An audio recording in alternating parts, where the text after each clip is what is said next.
part 2. Oh, there's no going back now. Oof, gets me going every time.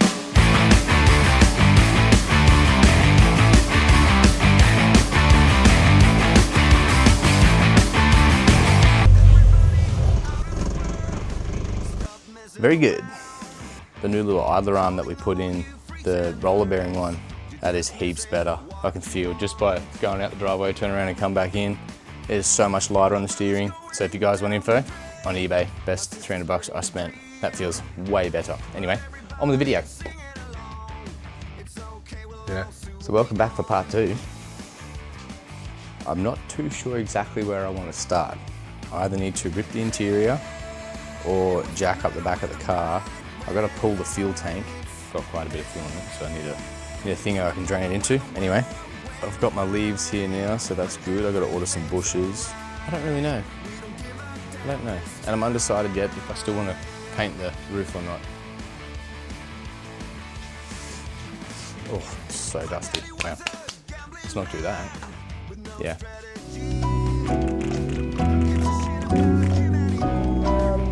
Stoked.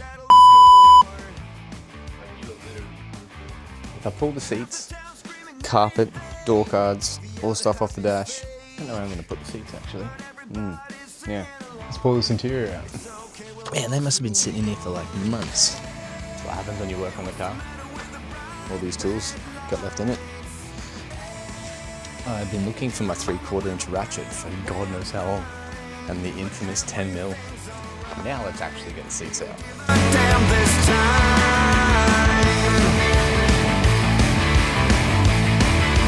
Oh my God. Been looking for that too. Unbelievable. So SP torch, crack a little bit of gear. Everyone's a hypocrite. In this game we cannot win.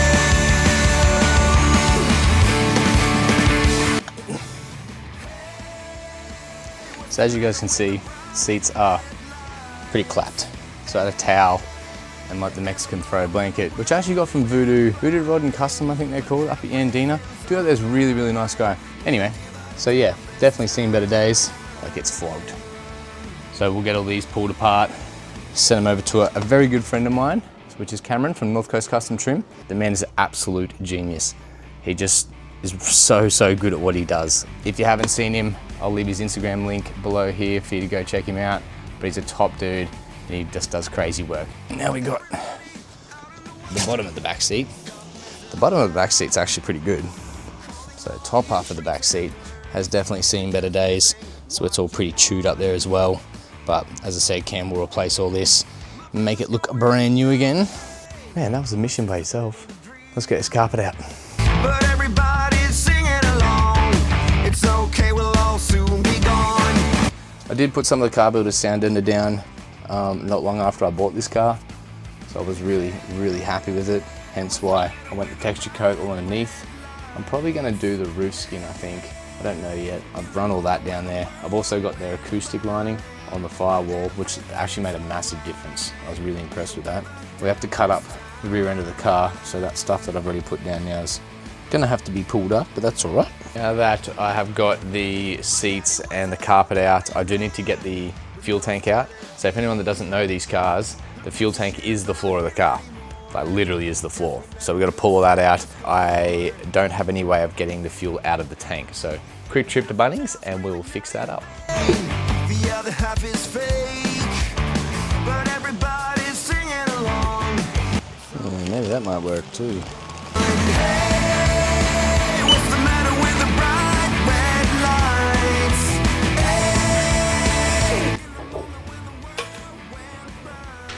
Is because you're a dumbass.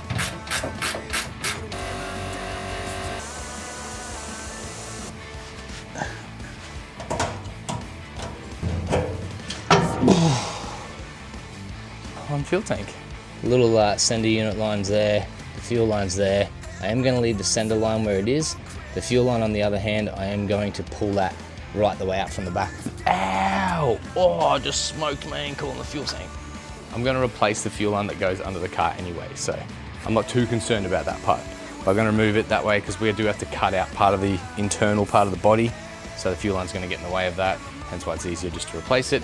It's actually the last thing on the fuel side of things that I haven't replaced or from when I owned the car for that long now. So when I first bought it, I cleaned the tank out, replaced everything in the front engine bay of the car, just didn't do the line under the car. So it's sort of the last thing to do, and then happy days. So when we first started doing all the underside with all the texture coat stuff, I did get some of these guys from Car Builders. So this is their trim removal kit. So basically you can pull the interior out of these guys. I really just want a little bit for now. And I'm pretty sure that's a Phillips. Yes, it is. Oh, don't lose that.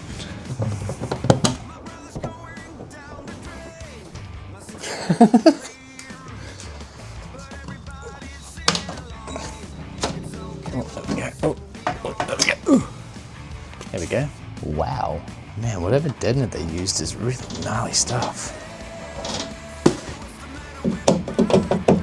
You can tap this door cut. Has not been off since, like, forever. And this is the hardest part, trying to get these out.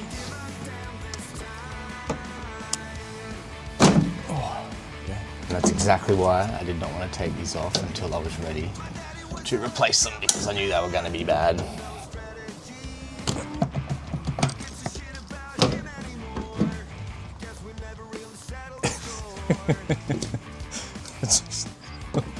Twing, twing, twing. I'm so glad I bought these little tools. I think they were like 20 bucks or something. They were so cheap. Yeah, see this trim is a little worse for wear. Might look into getting them re-chrome plated. I'll probably have to give up a leg and an arm, but now the door cuts are off. So we're probably going to need a new one of them.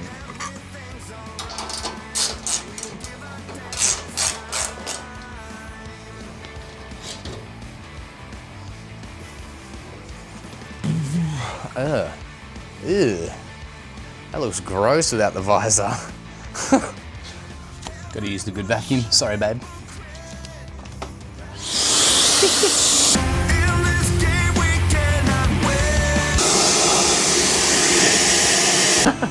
Busted. Hey. Oops. Pretty good. Overall, pretty impressed. Let's do that to all the doors.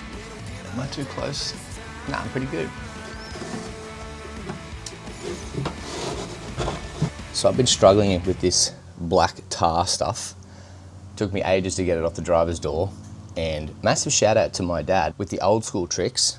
So because this stuff is still like old as time itself, and for some reason it's still sticky. So anything that's petroleum based, you use petroleum based product to get it off. So thanks, Dad. Appreciate that one, mate. It just softens it up. It doesn't get it off, but it softens it up, which is better than spending forever trying to get it off. I am just a dude playing with his car in his shed on the weekends because it's fun. So because I'm using petrol, it does leach into your skin. So it's probably a good idea to wear some gloves. The doctor will see you now. What the fuck was that? We own this place, yeah, we own this place. It's all or nothing. Second door is done. Now the back ones. Yeah. But it's like cracked in a few spots there. It's all or nothing. Again.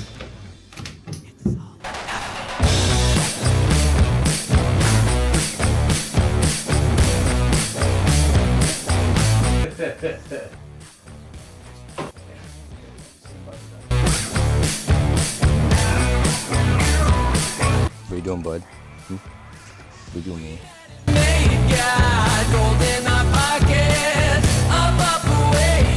I did say in the first video that it was the easy one.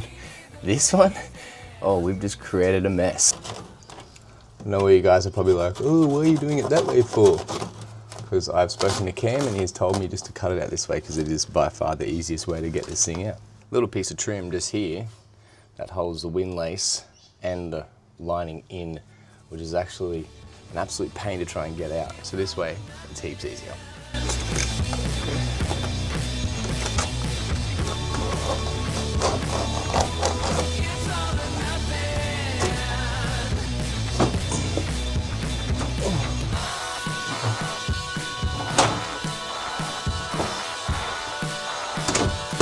Oh shit, don't lose that.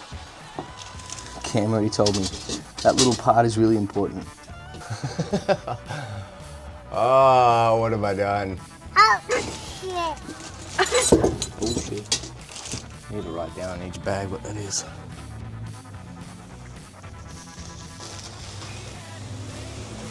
Well, we're certainly getting rid of all this. Oh, that shit.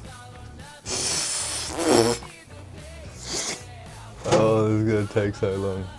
Alright, I might do a bit of digging and see what I can work out to get this shit off. A bit of ferret going on your wrist, eh? Just a tad? Yeah.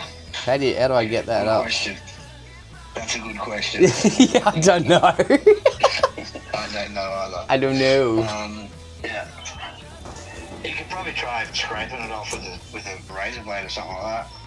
Oh yeah, Get true. underneath the back of it. Yeah. But I just wonder whether that the dissolvent stuff, whether that would do anything good with it. I don't know, mate, to be honest with you. I've never... Yeah, I'm sort of scratching my head a bit, eh? Yeah.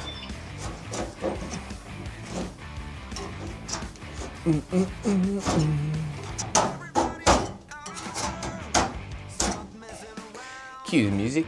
Son, you know once you start, there's no going back. You're just missing what you want. My brother's going down the drain. My sister's living the dream. Yeah, the roof's pretty clean, so I've managed to scrape off the majority of it all. There is still a little bit left over. It's actually next to no rust in it. There's a little bit of surface rust up here, and just a little bit over in that corner. But outside of that, it's pretty damn clean, so there is a solvent-based product that I gotta go down to Bunnings for to pick up. Get rid of the rest of this glue. There's just little bits here and there. We'll lay down some of the car builder's sound deadener, roll that all in, so that way it keeps it all happy, and then that's pretty much the inside of the roof done. So I feel like we've pulled a massive amount of the car apart, do that, and then I'm kind of happy because at least I've got something that's gone back together in this bloody video. Because I've jumped in a humongous hole, and I have no idea if I'm going to get back out of this anytime soon. Hello there. Alright, so we've prepped all the roof, that's all good now, so I just got to wait for... Actually, I don't have to wait for anything. So there was a little bit of surface rust up in the corners here where the red oxide stuff couldn't get to the first time back in 1964, but overall it's actually really solid. I'm so incredibly impressed with how little of rust this roof has. So now we're going to pull all the windlace out. Obviously we're going to pull that out so then Cam can do his thing when it comes to the new windlace. These little trims are a bit of a pain, so I'll quickly get them out now and go from there. And by the time I go looking for it, if I just undo these, then it wouldn't be a problem. Keep all your screws in the pile. Don't lose any of them. In this game we cannot win. So you can see here there's little clips. These little clips here are what hold the actual windlace in, and then that other bit is what presses over to correlate with the roof lining. So I did just use a Stanley knife and cut the roof lining out. It's a lot easier than trying to get in here and manipulate all this. So now I should be able to twist and pop. So there's little metal prongs here that hold this part of the windlace down on the bottom of the wheel arch here. So these little prongs, you basically got to bend those tabs in and out. There's 2 screws, and there's also another one down here. So that little bit will pop off as well, but then once we pull these up, happy days. Jesus. That does not feel very good. Oh, there we go.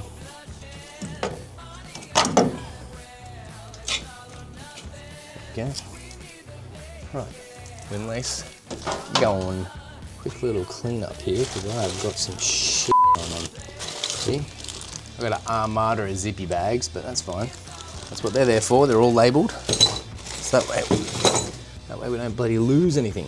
By the time it comes around to me putting this back in, I will not have a single clue of where everything goes. There is no rut. There's a tiny little bit of surface stuff just there, but that's really, really good. So down that little bottom pocket, I was a little bit worried about if there's going to be any rust in there. As you just saw, it's really, really good. I'm incredibly surprised as to how little of rust this card has, like I really am. I am just going to treat the whole area with the rust converter. Do as soon as you get these little fellas out.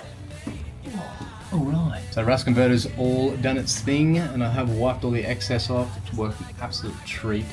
Now it's time for the acoustic liner. We'll go down to Repco, get some of the car builders acoustic lining. I have used it on the firewall already here. It worked really well, so I was super happy with that. We're just going to run that in the roof. Basically, when the roof rods go back up, they do press against it anyway, so it's not going to go anywhere. I don't have to worry about. But this stuff is really easy to use. It's just a peel and stick. It's more designed just to stop heat and obviously a little bit of sound, but more the heat side of things. So, be back in a jiffy.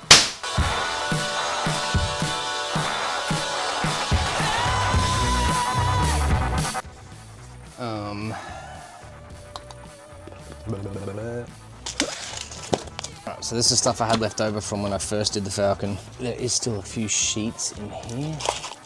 Oh, there's actually heaps more than I thought there was going to be. But what we're going to do is, we're going to cut these guys into strips.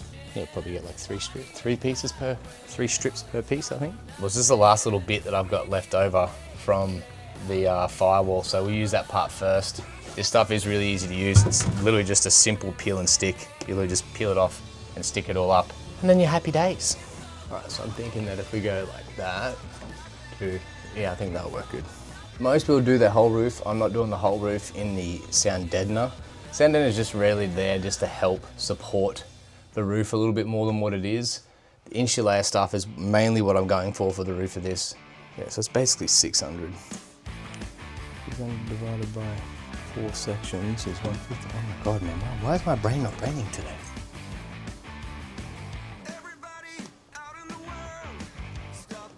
Around, calling all you freaks and nerds. You're just missing what you want. My brother's going down the drain. My sister's living the dream. But everybody's singing along. It's okay, we'll all soon be gone. Whew. Back half done. Let's do the front half. Hey, what's the matter with the bright red lights?